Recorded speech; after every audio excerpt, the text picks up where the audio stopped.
Zach, what was it like today to come into the room and see half the team missing? How did you react to that? Uh, yeah, I don't really know too much of what's going on or whatnot. I just came here today like any other day, ready to practice and ready to get to work. But yeah, it was definitely different. Sure, things will be changing every day here with the COVID protocols and whatnot. So, like I said, I don't know too much of what's going on. I just came here and ready to practice, but definitely different. Next, go to Aaron Portzline. Go ahead, Porty. How different is it for you guys? How do you have to live differently now from the bubble? I don't think you ever got used to living in the bubble, but things were different there. Are there things you have to adapt to now that are challenging versus that experience? Yeah, I think in the bubble you feel so safe. Everyone's getting tested every day. No one's really leaving the area. We were quite literally in a bubble, so I mean it's hard for COVID to get in and out of there. Where now guys are going to the grocery stores, with their families and whatnot. There's so many ways you can get it.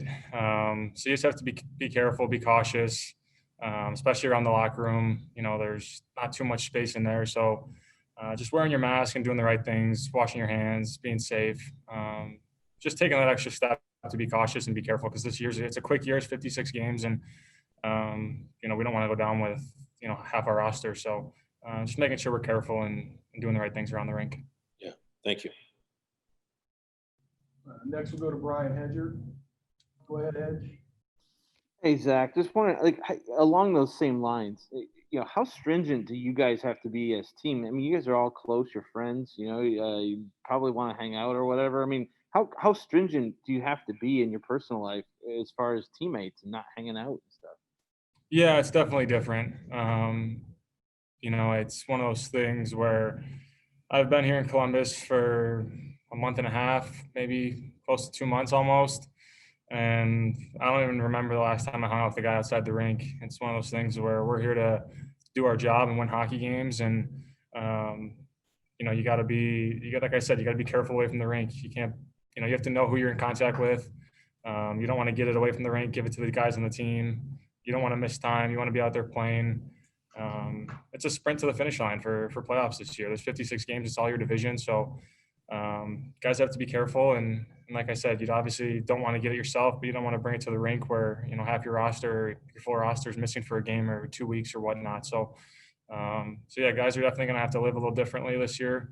Not hang out with each other away from the rink. And, it is what it is. It's the sad reality right now, and everyone in the NHL is going through it. So just got to, be careful. On that same token, you guys had just a ton of injuries last year, and nothing COVID or whatever, but just injuries, and you didn't know who was going to be available sometimes till you got to the rink. It felt like. Can that experience apply now? I mean, or does it? That mentality of whoever is available, just go out there and play. Yeah, for sure.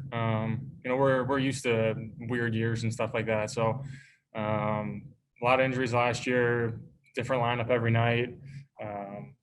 I don't really know what's going on today. It's going to be different tomorrow. It's going to be different in a month. Our lineup's going to look different, guys in and out. So, like I said, we have jobs to do, and we have to come here and play our game and play as a team. And whoever's in the lineup has to go out there and do their job, and we have to help them succeed. So, we're not too worried about what's going to be thrown at us this year.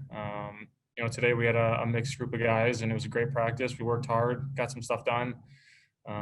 So, yeah, I mean, we can't really look at who's in our lineup and who's not. We have to go out there and do our job. Do you have any more questions for Zach? Go ahead, Jeff. Jeff Svoboda. Hey, Zach, I'll throw in a hockey question here, but in talking to some of the new guys, Max and Mikko in particular, they both kind of raved about what you guys have built here. Watching from afar, they were able to see what the Blue Jackets have done over the last couple of years, and they've kind of raved about the locker room culture that you guys have built as well. And being part of that core, is that nice to hear when guys come in like that and kind of have that respect for what you guys have already built here and just want to come in and, they see what you guys have been able to do these last couple of years?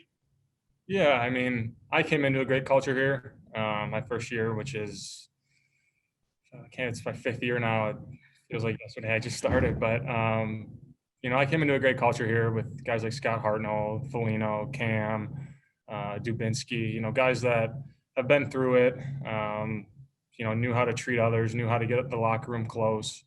And that's a big part of winning hockey games. Every night's not going to be your best night as a player, as an individual, as a team, but you got to find ways to win. And, find ways to play for each other. And since I've been here, it's only grown stronger.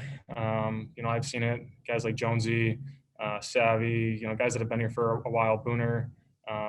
It's a really close locker room, and I think it makes it easy to go out there and work hard with each other and play for each other, no matter what the circumstances are, no matter what goes on in a game. So when guys come in and say that, obviously, I think, it's a testament to our leaders, to our older guys that have been here for a while, on what we've built here as a culture and as a team. Thanks, Zach. All right, that doesn't look like we have any other questions, so thanks, Z. Yep. Thanks, guys.